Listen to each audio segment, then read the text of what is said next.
Alex, before we get into why you left the National Weather Service in April, talk to me about the importance of weather forecasting. It's not just about telling us whether we should take an umbrella before we leave the house in the morning, is it? Just looking at your phone gives you the weather forecast information. What's so important is that National Weather Service meteorologists can warn you ahead of time about dangerous, threatening weather. They can save your life and property in severe weather situations.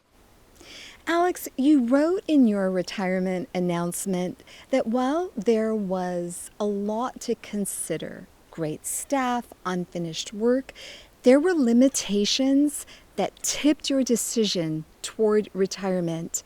Explain. Yeah, this is the first time in my career. So I just finished 32 years in federal government, National Weather Service. This is the first time where I was restricted where I could go, what I could say, who I could meet with. And I'm talking about important meetings like government agencies, media. And so that's something I'd never felt or experienced before in my whole career. What kind of explanation were you given for those limitations? Some of it was where travel was banned, basically, as simple as that, no explanation. Or our government credit cards were reduced to $1.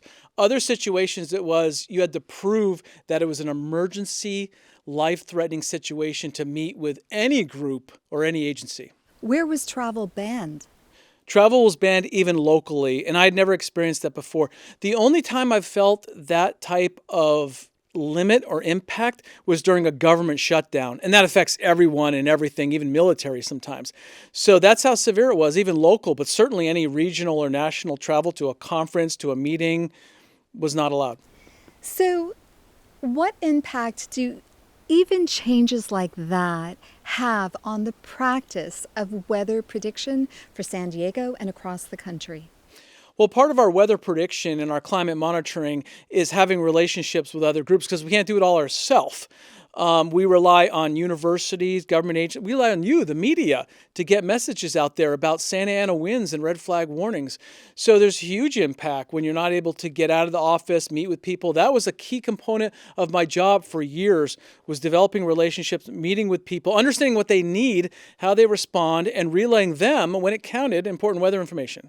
The National Weather Service has lost more than 500 employees through layoffs and early retirement and for other reasons. It is now hiring back about 100 employees to, quote, stabilize operations after a public backlash. Is that enough? If we just pick up another 125 or so, it's going to take a long time to train them, spin them up, get them in the right locations. We have some offices right now, even in California, that are down about 50% of their staff because it's not just meteorologists, right? It's administrative, it's technicians as well. And so it'll be a Band-Aid, that 125. Looking toward the future, the Trump administration has proposed ending climate research and related projects, slashing weather satellite programs and other infrastructure, and ending efforts to monitor the ocean. What would this do to weather prediction in the country and San Diego specifically? We're observing the weather, and that actually becomes the climate. So we were the ones and are the ones that gather the ocean data, the land data, the sky conditions. We create what we call normal averages and climate. We do that every day, no matter what. And the more you do that, the better you understand the impacts and better you understand how to predict the weather, the better you become. And the more services you can provide, more lead time, more preparation for the general public. So not having climate observations, I mean, that's a dagger. It would be a huge loss. We're not the researchers, but we provide the data to the researchers. You are someone who has committed 32 years of your professional life to weather forecasting. What kind of effect is this having on you personally? Yeah, this was a big change.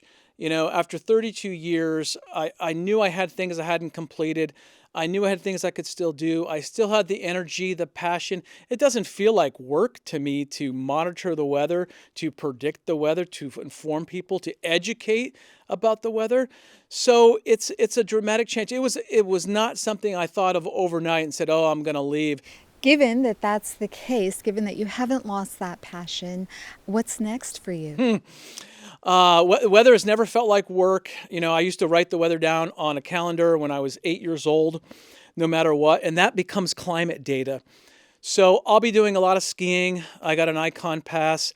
I'll be doing part-time weather. I'm spinning up a business called Weather Echo LLC. I'll do a lot of the same work that I used to do, talking to the media, talking to government agencies, talking to the public and outreach. So it's not an absolute farewell to Alex Tardy. No, it's hard to get the weather out of someone once it's in them, yeah. We're all under weather threats, and those are not going away.